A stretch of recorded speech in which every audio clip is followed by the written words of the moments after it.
Allahu Akbar.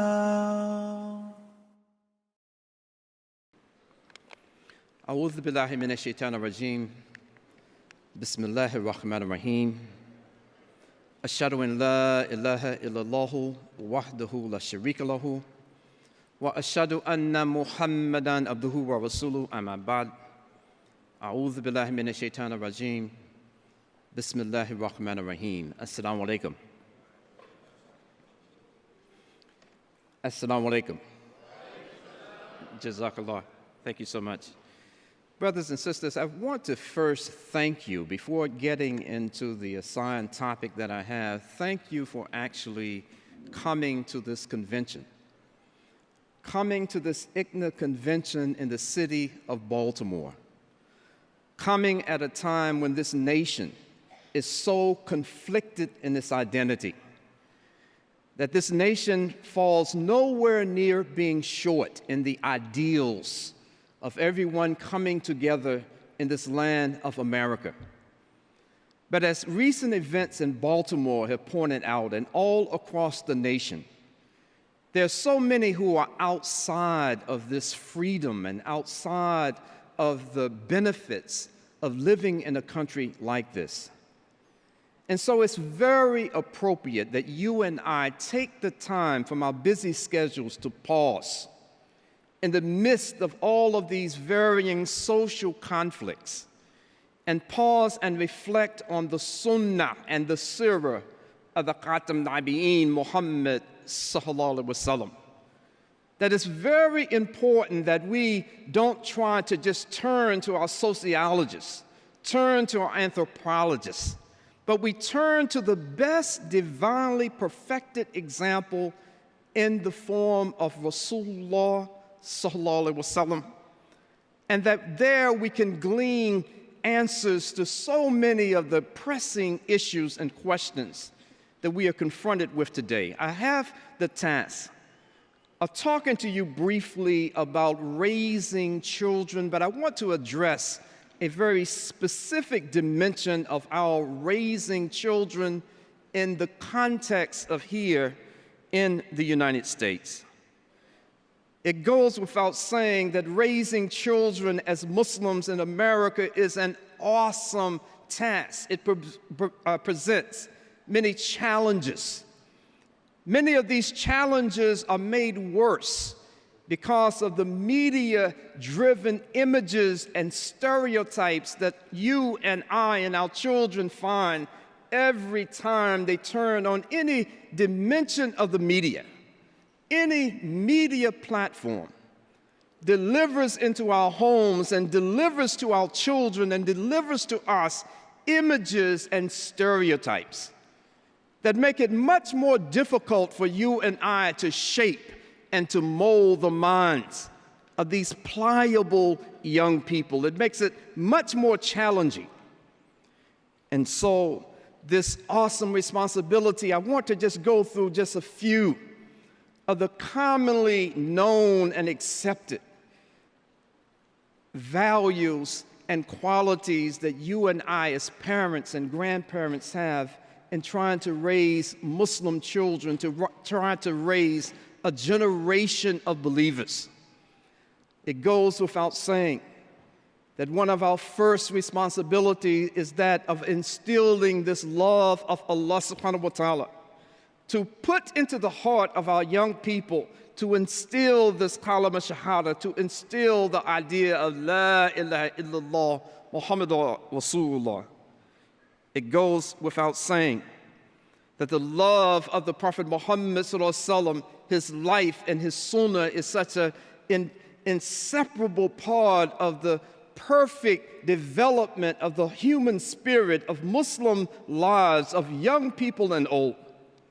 And so while instilling not just the knowledge of who the Prophet Muhammad ﷺ is, but instilling a love of the Messenger of Allah is equally or just as important. You and I know that this love of the book of Allah, the Qur'an, is something that in just very general terms that we must also instill in our children. the morals and values that come from the Qur'an, from the Islamic civilization, from the Sunnah of the Prophet Muhammad ﷺ, are also very essential and key in developing this Islamic personality that we would want to have move forward into the future in this country. And just mentioning just a couple of other things that you know as parents, as guardians, that we have the responsibility to try to ensure and guarantee to the best of our ability to have a safe environment by which our children can grow, by which they can learn. And then finally, I will say in this portion that we have this responsibility to try to equip our young people academically and intellectually to meet the challenges that they will be faced in this environment as young Muslims. But I want to emphasize as well that in doing all of these things, we have to remember this maxim that children learn what they live. So no matter how much we try to teach our children that this ummah is a single ummah, when they hear you and I talking on the telephone, talking bad about a brother or a sister, thinking that you're not paying attention, we may think that our children are not listening to us on the telephone. They're not listening to the parents when they're with earshot. And so the responsibility of living what we want our children to learn in every aspect, in every dimension, cannot be overemphasized. Brothers and sisters, what I want to emphasize in these last few moments is that in this environment, in this cauldron almost of the United States, where we have the largest representation of the ummah of the Prophet Muhammad ﷺ than any other single country on earth. Now think about this just for a moment. There is no country, majority country of Muslims. There are no countries with significant populations of Muslims that you can't find right here in the United States, that when we turn the pages of the newspaper, when we cut on the television, every single day we find that in this nation there's some issue about race, there's some issue about prejudice, there's some issue about class that dominates the media. And so now we're challenged to raise children in an environment that makes such stark distinctions between the color of the skins of individuals.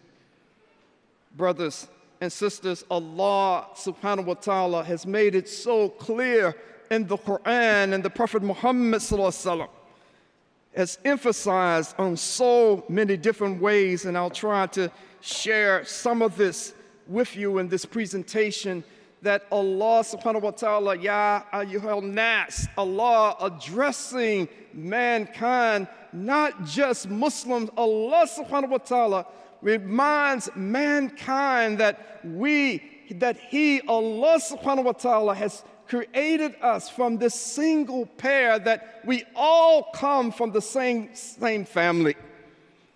That Allah subhanahu wa ta'ala makes it clear that there's only a distinction in His eyes, not because of the color of our skin, what tribe we come from, what nation we hail from, but only in our taqwa, our fear, our God consciousness. This is something that you and I as human beings cannot determine. This person has taqwa, that person has taqwa. It's something that only Allah subhanahu wa ta'ala can determine. What we are responsible for doing is to follow to the best of our ability what is in this Qur'an, what Allah subhanahu wa ta'ala commands us to do, to stay away from, and what we find in the Sunnah and the Shari'a of the Prophet Muhammad sallallahu alaihi wasallam. Brothers and sisters, Islam, if it is anything, the Sunnah and the Shari'a of the Prophet Muhammad sallallahu alaihi wasallam if it's anything, it's a kind of manifesto of universal brotherhood of all human beings. In the United States, a country so dominated with racial discrimination, institutional and structural racism, a country that's so dominated, you and I have to ward against and fight against these tendencies to adopt these racial stereotypes, these racial attitudes, and then by adopting it ourselves, we can't but help instill these same attitudes in our children. Brothers and sisters, the Prophet Muhammad ﷺ has spoken about these attitudes and how detrimental it is to the development of the Islamic personality. Let me just share just a few things with you as how the Prophet Muhammad ﷺ addressed this issue for this ummah. Brothers and sisters, the Prophet Muhammad ﷺ, in an authentic tradition, said that let people stop boasting about their ancestors. And in this instance, he's talking about the believers. Let you believers quit boasting about your lineage, where you came from, who your people are. Because the Prophet Muhammad goes on to say that a human being, one is either a pious believer, either you're muttaqi, either you are a pious believer, or you are fasiq. You're a miserable sinner. So don't call up your lineage and think that because of who we come from, who our tribe may be, what our race or nationality may be, that it's any distinction, it's any elevation in the eyes of Allah subhanahu wa ta'ala. The Prophet ﷺ said, you're one or two things talking about us. We're either muttaqi, you are a pious believer, or you are a miserable sinner, nothing else. So take pride in the fact of your nearness to Allah subhanahu wa ta'ala. Don't call forth this lineage, this race, this tribe, this nationality, because it's not going to benefit you. Let me share a story from the page of Islamic movement under the leadership of the Prophet Muhammad ﷺ. In the established state of Medina, there was a man that's reported in tradition that came to Masjid al-Nabi. And as he came into Masjid al-Nabi, he saw the Sahaba sitting in a circle discussing Islam, talking about this deen. And he looked and he saw, and this was a non-Muslim, and he looked and he saw this Persian by the name of Salman. And you know the story of Salman al-Farsi. You know his sacrifice to get Islam, the struggles that he went to. And Salman al-Farsi was identifiably, because of his physical features, he was obviously not an Arab. And then the man looked around in the circle and he saw Suhaib al-Rumi. He saw this very fair complexioned Suhaib, the Roman. And then he looked around the room a little more and he saw in the circle Bilal ibn Rabah, the very dark-skinned Abyssinian from modern-day Ethiopia. And so the man looked at this circle studying in the mosque of the Prophet Muhammad ﷺ, and he said that what I need to do, I have a question. Now I can see here in Medina the Aus and the Khazraj supporting this man Muhammad ﷺ. I can understand that because they are tribes of Medina. But he said that my question is, what are these people doing here? Referring to Salman, referring to Shuwaib, referring to Bilal ibn Rabah. Now, the Prophet Muhammad ﷺ as this narration goes on, was not present in the mosque, but one of the Sahaba found the Prophet Muhammad ﷺ and said that this man has come into your masjid, and this is the question that he's asking. The story reports and related that the Prophet Muhammad ﷺ immediately got angry, and he jumped up immediately, and he went from where he was and went to the masjid, and he said, "Call the adhan right now. Call the people to this masjid. I know it's not time for salah. Call the adhan. I want them here right now." As the believers gathered in the mosque, they heard the adhan, they responded to the call.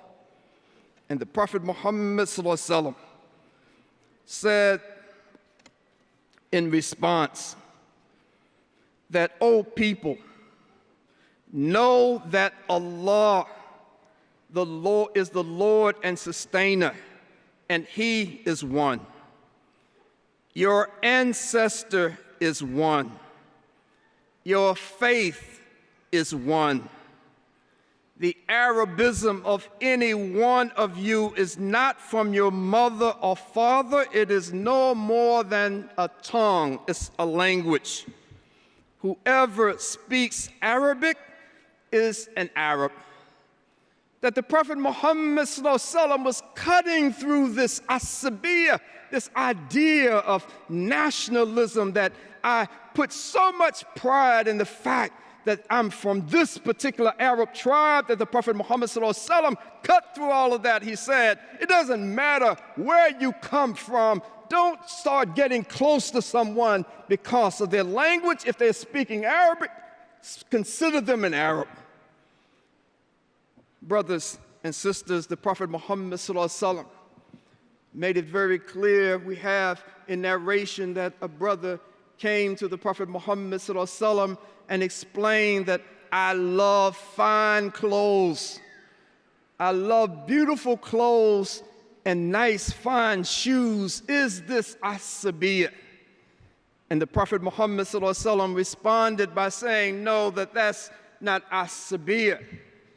That's not exalting yourself because you like fine clothes, that this nationalism, that this tribalism that has infected the social fabric of this land for so many centuries, is when you feel that what you have that is superior everybody else in this area as a person, or in clothes or shoes or horses, or just in their person itself, is inferior. It's to put others down. It's okay, as the Prophet Muhammad was saying, to love your people as his sunnah. So clearly, he loved Mecca. He longed for Mecca. He loved Medina. He loved his family, but he did not, as so many of us oftentimes have found ourselves guilty of,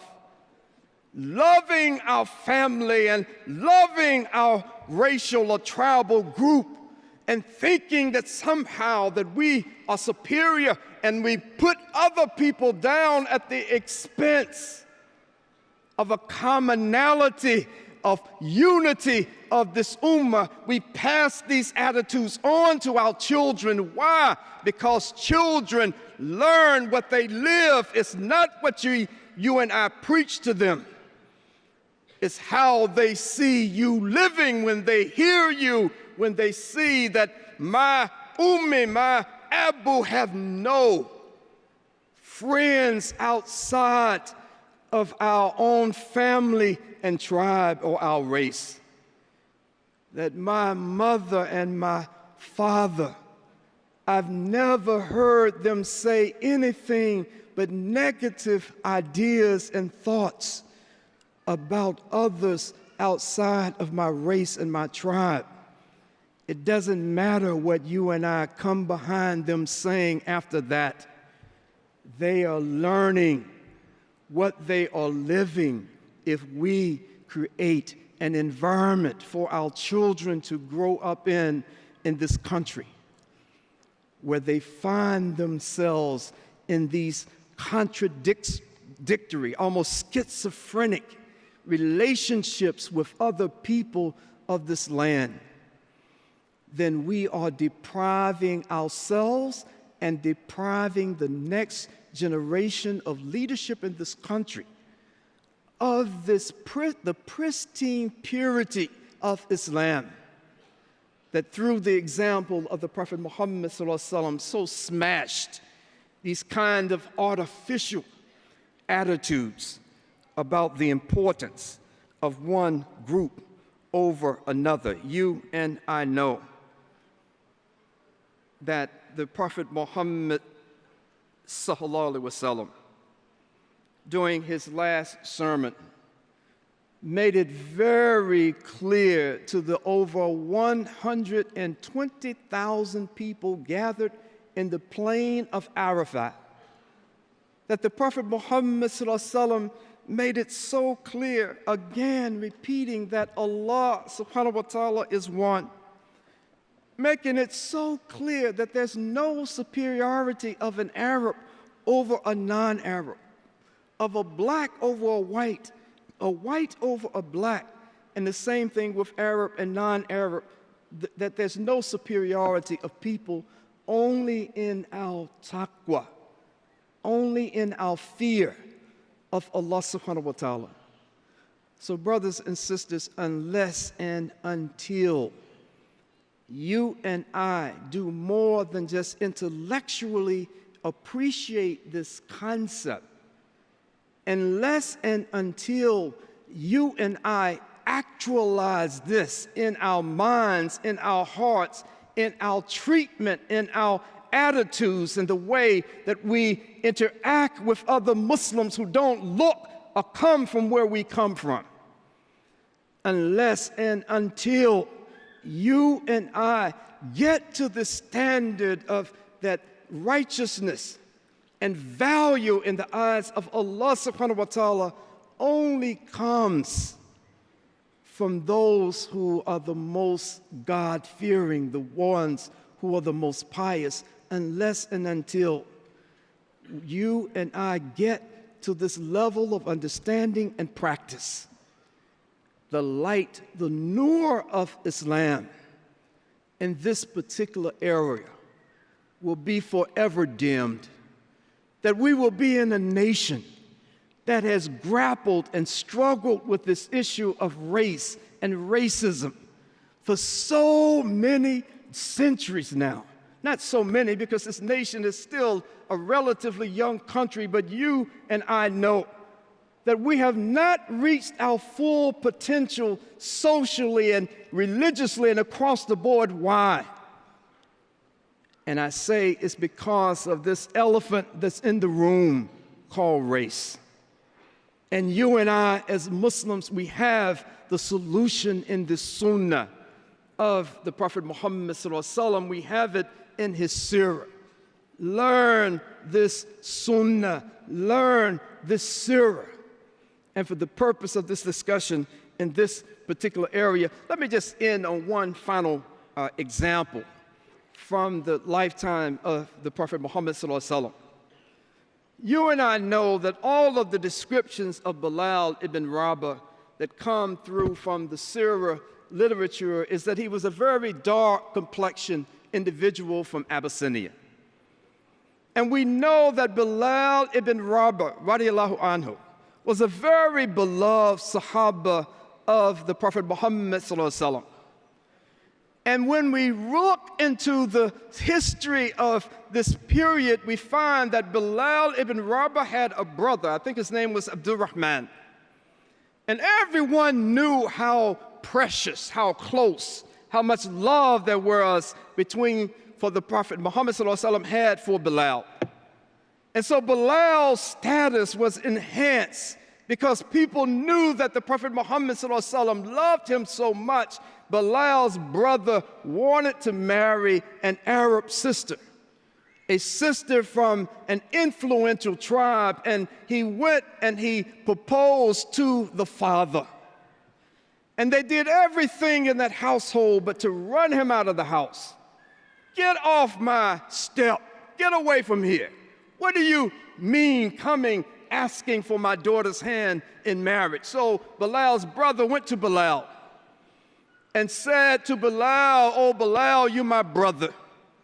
If you come with me, maybe they will give me their daughter for marriage. All they need is to see you, Bilal." So Bilal, I'm sure, and this is just editorial comment, probably commented, "Well, I don't know if that's a good idea, but I'll go with you since you asked me." So Bilal went with his brother. They asked, when they saw Bilal, they immediately realized that this man who had asked for the hand of the man's daughter, he has one of the most influential Sahaba with him coming to talk about how good a man he is. So they asked, the father asked Bilal, "Oh, I didn't know that this was your brother. I'm so sorry we treated him like that. I didn't know it was your brother." And he said, "What do you have to say about your brother?"